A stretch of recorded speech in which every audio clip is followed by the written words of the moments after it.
स्वागत है आप सभी का मोशन शिक्षा के इस YouTube चैनल पर। आज हम लोग फिर से एक साथ उपस्थित हैं बिहार डीएलएड एंट्रेंस एग्जाम के साइंस का एक प्रैक्टिस सेट लेकर, जो इससे पहले भी पूछा गया प्रश्न है ना। पिछले साल 2022 का पूछा गया क्वेश्चन है साइंस का। हम लोग देखेंगे किस टाइप से पूछा जाता है। आइए साथ मिलकर हम लोग प्रैक्टिस करते हैं साइंस का। तो चलते हैं, हम लोग शुरू करते हैं। आज के इस वीडियो में हम लोग देखेंगे 20 प्रश्न साइंस का जो 2022 में पूछा गया है। आइए बिना देर किए शुरू करते हैं।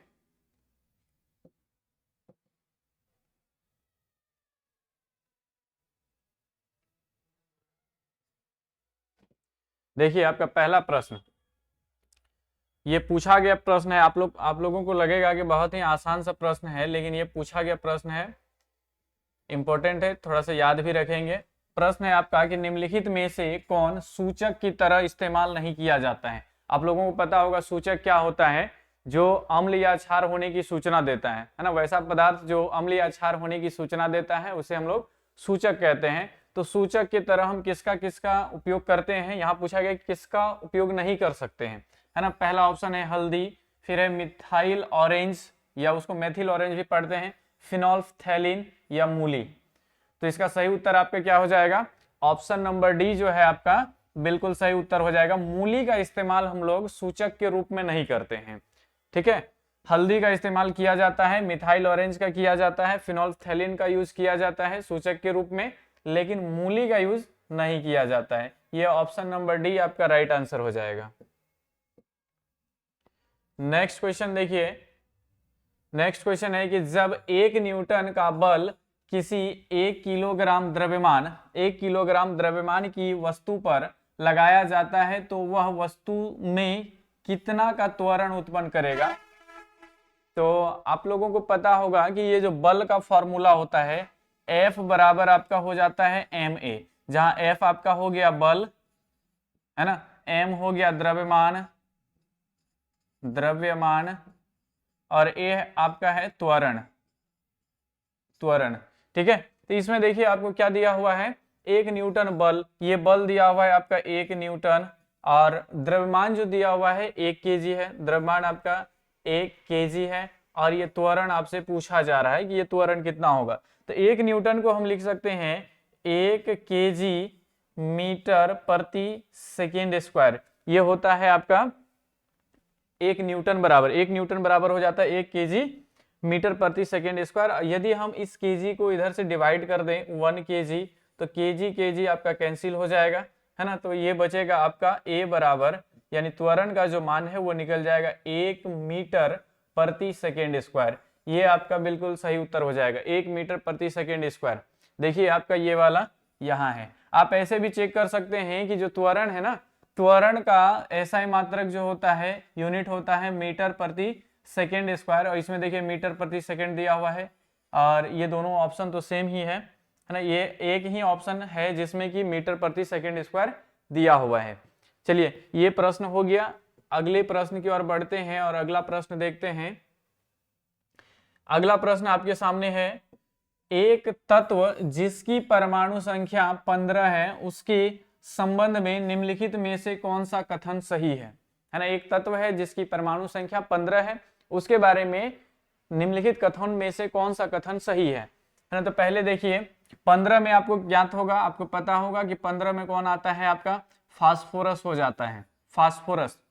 अब देखिए ऑप्शन नंबर ए में कहा गया है तत्व वर्ग 15 का है, तत्व वर्ग 15 का है। जब आप देखेंगे तो ये तत्व वर्ग 15 का है, ये बिल्कुल सही बात है ना। आवर्त सारणी जब आप पढ़े होंगे, पहले में 2 को रखा गया है, पहले में 2 तत्व है, दूसरे में 8 है, तो 8 2 10 हो गया, और तीसरे में शुरू में 2 है, उसके बाद 13 से स्टार्ट होता है, तो 8 के बाद यहाँ 9 10 11 12, 9 10 11 12, ये हो गया आपका वर्ग 15, 11 12 13, यहाँ आपका हो जाएगा 8 2 10 इलेक्ट्रॉन, 11 12 13 14 15, ये 15 नंबर पे हो जाता है आपका। यहाँ 13 से स्टार्ट होता है, 13 14, और ये 15 नंबर पे आके पहुंचता है। ये बात सही है कि तत्व वर्ग 15 का है। उसके बाद दूसरा चेक करेंगे कि तत्व की संयोजकता 3 है, तत्व की संयोजकता 3 है। तो आप इसका एक बार इलेक्ट्रॉनिक विन्यास निकाल के देखेंगे, इलेक्ट्रॉनिक विन्यास से आपको पता चल जाएगा कि संयोजकता कितना है। अगर 15 इसका इलेक्ट्रॉनों की संख्या है तो इलेक्ट्रॉनिक विन्यास 2, 8 और 5 हो जाएगा। तो देखिए अंतिम कक्षा में 8 इलेक्ट्रॉन पूरा करने के लिए से 3 इलेक्ट्रॉन की आवश्यकता है, और 3 इलेक्ट्रॉन की आवश्यकता है, इसका अर्थ यह हुआ कि इसकी संयोजकता 3 है, इसकी संयोजकता 3 है, यानी पहला स्टेटमेंट भी सही है आपका, दूसरा स्टेटमेंट भी सही है, तत्व अधातु है। तीसरा चेक करेंगे, जब किसी परमाणु की अंतिम कक्षा में इलेक्ट्रॉनों की संख्या 1, 2 या 3 हो तो ये अधिकांश ये धातु होता है ना, हाइड्रोजन को छोड़कर, हाइड्रोजन और हीलियम ये दोनों अपवाद है, इस दोनों को छोड़कर किसी भी तत्व के परमाणु के अंतिम कक्षा में यदि 1, 2 या 3 इलेक्ट्रॉन होता है, हाइड्रोजन और हीलियम छोड़कर, है ना, 1, 2 या 3 इलेक्ट्रॉन होता है तो वो धातु होता है, और इसको छोड़कर जितना भी होगा, ज्यादातर 4, 5, 6, 7 ये सब जो होता है अंतिम कक्षा में, ये सब इलेक्ट्रॉन की संख्या अगर आ जाए, 5 आ रहा है ना, तो 5 वाला आपका हो जाता है अधातु। आपका ये वाला भी ऑप्शन सही है, यानी आपका जो आंसर हो जाएगा वो उपयुक्त सही हो जाएगा, ऑप्शन नंबर डी। तत्व वर्ग 15 का है, तत्व की संयोजकता 3 है और तत्व अधातु भी है, उपयुक्त सही सभी आपका सही उत्तर हो जाएगा। अगला क्वेश्चन है आपके सामने, अगला है किंगडम मोनेरा में शामिल है। बताइए, जो बायोलॉजी पढ़े होंगे, बहुत ही आसान सा सवाल है कि किंगडम मोनेरा में कौन शामिल है, बैक्टीरिया है या फिर डाइनोफ्लैगलेट्स है, यूग्लेनोइड्स है या फिर स्लाइम मोल्ड्स है ना। तो किंगडम मोनेरा का जो मोनेरा में जो शामिल होता है वो आपका बैक्टीरिया, बैक्टीरिया आपका किंगडम मोनेरा में शामिल है, इसको याद रखेंगे, बायोलॉजी का क्वेश्चन है। नेक्स्ट क्वेश्चन देखिए, अगला है, दो अलग अलग धातुओं से बने गोलों को पानी में डूबने पर दोनों समान उत्प्लवन बल का अनुभव करते हैं, तब दोनों गोलों का समान होगा, है ना। जो बल पानी में जब दो अलग अलग धातुओं से बने गोलों को रखा जाता है तो दोनों पर जो उत्प्लवन बल लगता है, जल के द्वारा वस्तु पर जो उत्प्लवन बल लगता है जिसके कारण वो डूबता नहीं है, दोनों बल समान है, तब दोनों गोले के बारे में हम क्या कह सकते हैं, क्या दोनों का आयतन बराबर है, द्रव्यमान बराबर है, हवा में वजन बराबर है या फिर घनत्व बराबर है ना। तो ऐसा स्थिति तभी संभव है जब उसका आयतन बराबर, भले दोनों ही धातु अलग अलग गोले का हो, दोनों ही गोला अलग अलग धातु का हो, लेकिन दोनों का यदि आयतन बराबर हो तो दोनों बराबर ही उत्प्लवन बल अनुभव करेंगे। ऑप्शन नंबर ए आपका राइट आंसर हो जाएगा। नेक्स्ट क्वेश्चन देखिए, एलपीजी, एलपीजी में कौन सा हाइड्रोकार्बन मौजूद है, एलपीजी में निम्नलिखित में से कौन सा हाइड्रोकार्बन मौजूद है। ऑप्शन नंबर ए है आपका प्रोपेन, बी में है एन ब्यूटेन, सी में है आइसोप्रोपेन और डी है आपका ये सभी।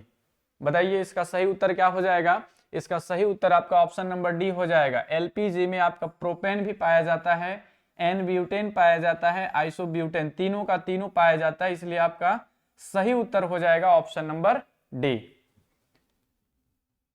नेक्स्ट क्वेश्चन देखिए, नेक्स्ट है, 100 वाट का विद्युत बल्ब 250 वोल्ट के विद्युत मेन से जोड़ा जाता है, बल्ब से प्रवाहित धारा का मान होगा। तो आप लोगों को पता होगा कि शक्ति, ये जो वाट दिया हुआ 100 वाट, ये शक्ति बताया जा रहा है बल्ब का, और ये उसका वोल्टेज है, विभवांतर बताया जा रहा है। शक्ति यानी P आपका दिया हुआ है 100 वाट, 100 वाट दिया हुआ है, वोल्टेज V का मान दिया हुआ है 250। आपसे पूछा जा रहा है I, धारा कितना होगा, है ना। तो आपको एक फॉर्मूला पता होगा, P बराबर होता है VI, P बराबर VI, किसी भी विद्युत परिपथ की शक्ति, है ना, VI। तो P का वैल्यू देखिए हमको निकालना I है, तो I बराबर हम लिख सकते हैं क्या, P बाय V, और P का वैल्यू दिया हुआ है 100 वाट बटे V का मान है 250 वोल्ट, 250 वोल्ट। तो ये आपका कटने के बाद आ जाएगा 0.4 वाट प्रति वोल्ट, जिसको हम लोग एम्पियर कहते हैं, 0.4 एम्पियर आपका सही आंसर हो जाएगा, जो कि ऑप्शन नंबर बी में आपको दिख रहा है। ऑप्शन नंबर बी आपका सही उत्तर हो जाएगा। अगला नेक्स्ट क्वेश्चन है, इंजेक्शन देने के पूर्व डॉक्टर स्प्रिट लगाते हैं। जब भी इंजेक्शन दिया जाता है तो उससे पहले एक रुई में स्प्रिट लेकर वहां थोड़ा सा घिस दिया जाता है, लगाते हैं। स्प्रिट लगाते समय हमारी त्वचा बहुत ठंडक महसूस करता है। क्यों? जब स्प्रिट लगाया जाता है तो हम लोगों का जो स्किन होता है वो बहुत कोल्ड फील करता है, उस जगह बहुत ठंडक महसूस करता है। इसका कारण क्या है ना? तो आप ऑप्शन देखिए और ऑप्शन के अनुसार अंदाजा लगाइए क्या हो सकता है। स्प्रिट कम तापमान पर है। दूसरा ऑप्शन है स्प्रिट हमारे शरीर से ताप पाकर वाष्पीकृत हो जाता है। तीसरा है त्वचा में मौजूद बैक्टीरिया को स्प्रिट नष्ट कर देता है।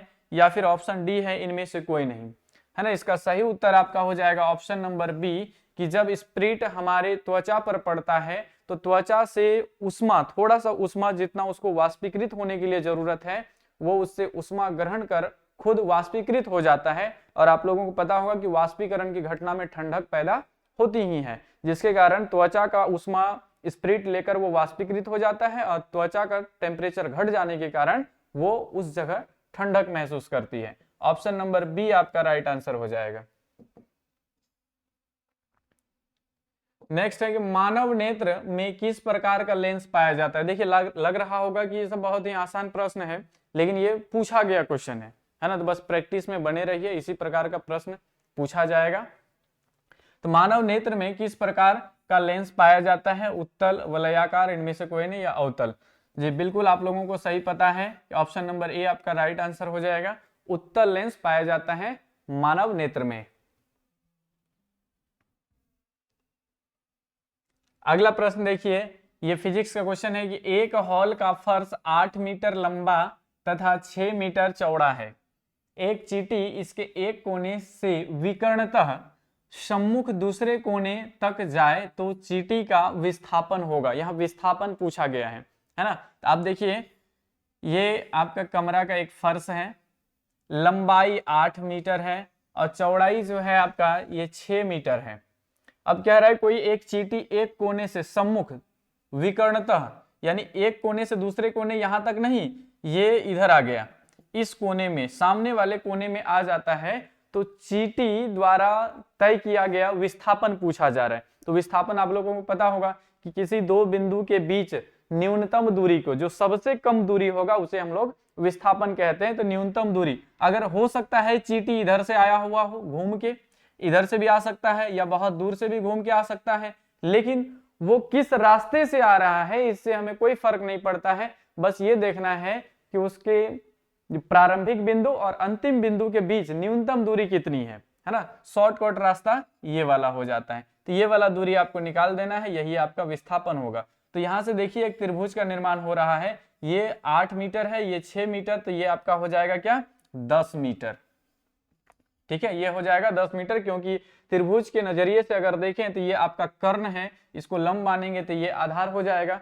तो कर्ण बराबर हो जाता है लंब का अंडर रूट लंब का स्क्वायर प्लस कर्ण का स्क्वायर। तो इस तरह से कर देंगे 8 का स्क्वायर प्लस 6 का स्क्वायर। तो 8 का स्क्वायर हो जाएगा आपका 64 64 और इसका हो जाएगा 36, दोनों मिलाकर आपका हो गया 100 और इसका जो रूट से बाहर ये निकलेगा तो 10 मीटर हो जाएगा, है ना? ऑप्शन नंबर आपका डी बिल्कुल सही जवाब है। ठीक है, यहां से विस्थापन से एक क्वेश्चन पूछा ही जा रहा है, हर एक सेट में देखा जा रहा है कि विस्थापन से एक प्रश्न जरूर पूछा जा रहा है। तो एक बार इस सबको इन सब क्वेश्चन को देख लेंगे, प्रैक्टिस कर लेंगे, क्योंकि विस्थापन तो बहुत ही छोटा सा टॉपिक भी है और अच्छे से आप लोग समझ भी पाए होंगे। देखिए अगला है, ओजोन परत में छेद होने के कारण मानव शरीर का कौन सा अंग सबसे ज्यादा प्रभावित होता है? जब ओजोन परत में कोई छेद हो जाए, होल हो जाए, तो वहां से जो परावैंगनी किरण पृथ्वी तक पहुंचेगी, तो उससे मानव शरीर के किस भाग को सबसे ज्यादा खतरा है? उसका प्रभाव किस भाग में पड़ता है? दिमाग में, किडनी में, हृदय में, या फिर त्वचा में, है ना?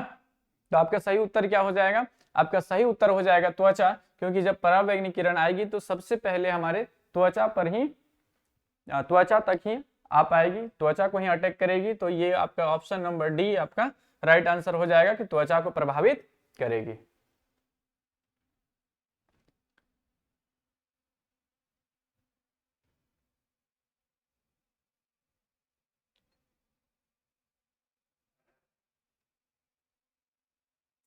नेक्स्ट देखिए, ये बायोलॉजी का क्वेश्चन है। मूलांकुर के अलावा पौधों के किसी अन्य भाग से विकसित होने वाली जड़ें क्या कहलाती है? पौधों के अलावे, है ना, मूलांकुर के अलावे पौधों के किसी अन्य भाग से विकसित होने वाली जड़ें क्या कहलाती है? तो इसका देखिए सही उत्तर आपका हो जाएगा, उसे हम साहसी कहते हैं या फिर अपस्थानिक जड़ कहते हैं। इसको याद रख लेंगे, साहसी या अपस्थानिक कहा जाता है।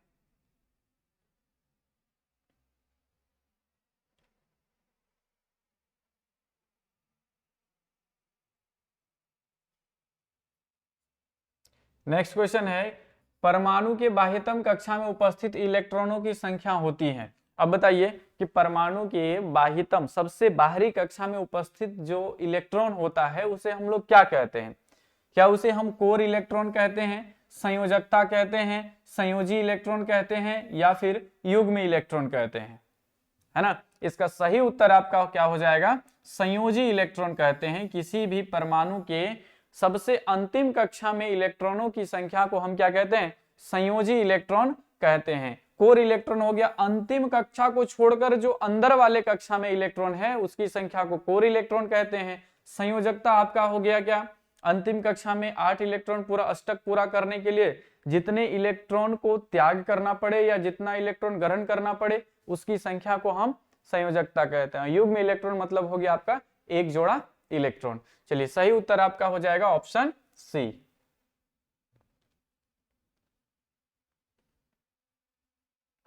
अगला प्रश्न है कि 1 मीटर के स्केल पर 0 तथा 2 एम्पियर के बीच 20 विभाग हैं, इसका अल्पतमांक होगा। एक स्केल है जिसमें आपका 0 से लेकर 2 एम्पियर, है ना, 2 एम्पियर अंकित किया गया है और इसे 20 भाग में बांटा गया है, 20 बराबर बराबर भाग में बांटा गया है। तो बताएंगे कि इसका अल्पमांक, मतलब सबसे कम या सबसे छोटा इकाई कितना हो सकता है? यानी 0 से 2 एम्पियर को अगर 20 भाग में बांट रहे हैं तो वो कितना करके पड़ेगा, एक एक भाग कितना करके पड़ेगा? तो आप 2 को सीधा क्या कीजिए, 20 से भाग दे दीजिए। जब 20 से भाग देंगे तो ये आ जाएगा 0.2 नहीं 1 आ जाएगा,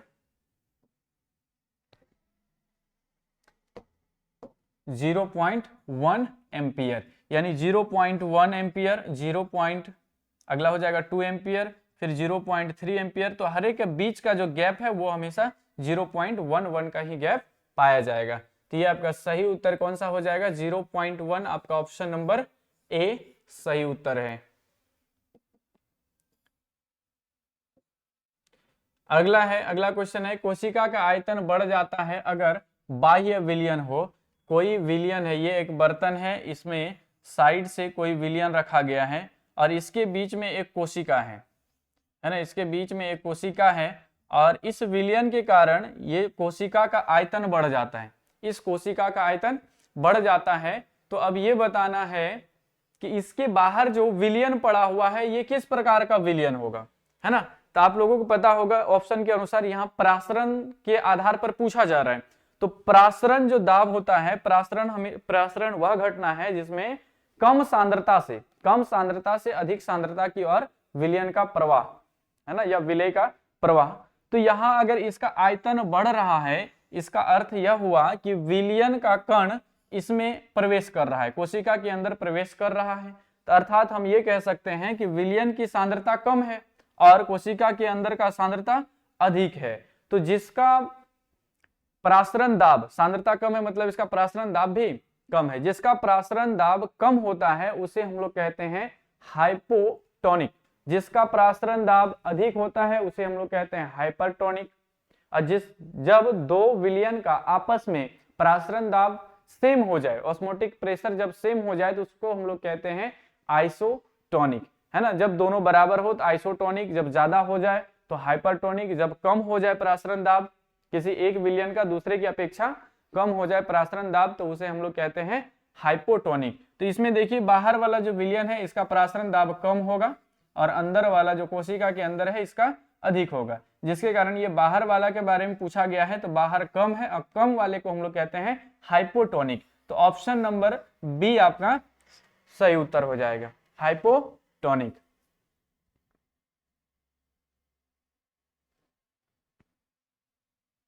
नेक्स्ट क्वेश्चन है कि पौधों के नस्लों में सुधार करने का लक्ष्य उत्पादित करना है। पौधों के नस्ल में सुधार जो किया जा रहा है, इसका लक्ष्य किस प्रकार के पौधों को उत्पादित करना है ना। पहला ऑप्शन है आपका रोग मुक्त प्रजाति, दूसरा है अधिक उपज देने वाली प्रजाति, तीसरा है शीघ्र परिपक्व होने वाली प्रजाति, या फिर उपयुक्त सभी। तो इसका सही उत्तर क्या हो जाएगा आपका, उपयुक्त सभी। क्योंकि यदि हम पौधों की नस्लों में सुधार कर रहे हैं तो मेरा तीन मकसद होगा, तीनों ही हो जाएगा।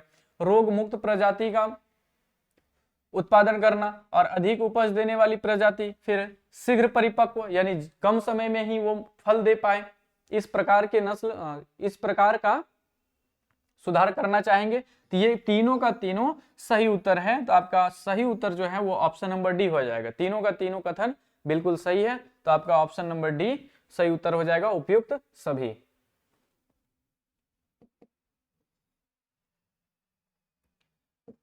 ये देखिए प्रोकैरियोटिक जीनोम में होता है। जो प्रोकैरियोटिक, आप जब कोशिका के बारे में पढ़े होंगे तो कोशिका दो प्रकार का, एक प्रोकैरियोटिक हो जाता है और एक आपका यूकैरियोटिक। जो प्रोकैरियोटिक होता है वो अर्ध विकसित या फिर अविकसित होता है, यूकैरियोटिक आपका विकसित होता है।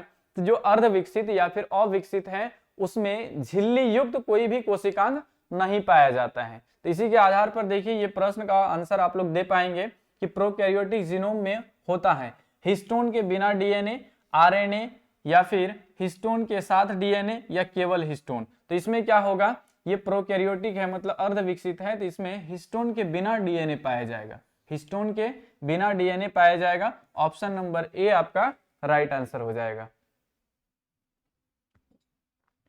नेक्स्ट देखिए अगला है स्ट्रेटम जर्मिनेटिवम। स्ट्रेटम जर्मिनेटिवम किस प्रकार के उपकला का एक उदाहरण है, किस प्रकार के उपकला का एक उदाहरण है। तो आप इसको याद रखेंगे, इसका सही उत्तर आपका हो जाएगा ऑप्शन सी, स्तंभाकार उपकला है। स्तंभाकार उपकला है, ये सब पूछा गया प्रश्न है, तो आप इसे एक बार जरूर याद रखने का प्रयास करेंगे, क्योंकि जो क्वेश्चन एक बार पूछा गया वो कई दफा रिपीट भी हुआ है, तो संभावना है कि आगे भी रिपीट हो सकता है। तो आप लोग इनको याद रख लेंगे। अगला देखिए कि निम्नलिखित में से कौन सा जीवाश्म ऊर्जा है। निम्नलिखित में से कौन सा जीवाश्म ऊर्जा है ना। जीवाश्म ऊर्जा कहने का अर्थ है कि जीवों के अंश से बना हुआ है। तो आपका सही उत्तर क्या हो जाएगा, कोयला। आपको स्पष्ट दिख रहा है, कोयला आपका इसका सही उत्तर हो जाएगा, जीवाश्म ईंधन।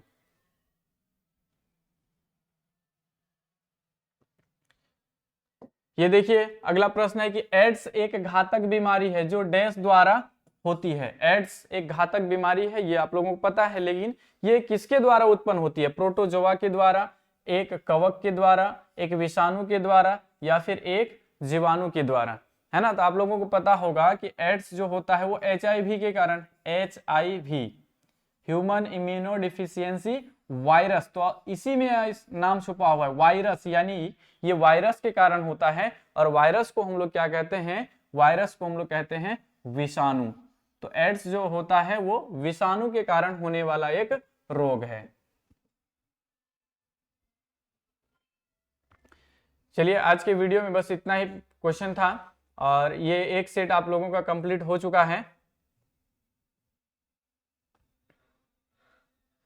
ना। ये आपका एक सेट 20 क्वेश्चन का एक सेट कंप्लीट हो चुका है, और आगे अगले वीडियो में हम लोग आगे और भी अगला सेट देखेंगे। आगे और भी 20 क्वेश्चन करके एक एक सेट में देखेंगे, और आप लोग उम्मीद करेंगे कि आप लोगों का तैयारी बहुत अच्छा चल रहा है, और प्रैक्टिस के माध्यम से आप लोगों का तैयारी और भी जोरदार हो जाए, और इस बार सिलेक्शन आप लोगों का तय है। चलिए फिर मिलते हैं अगले वीडियो में, तब तक के लिए धन्यवाद।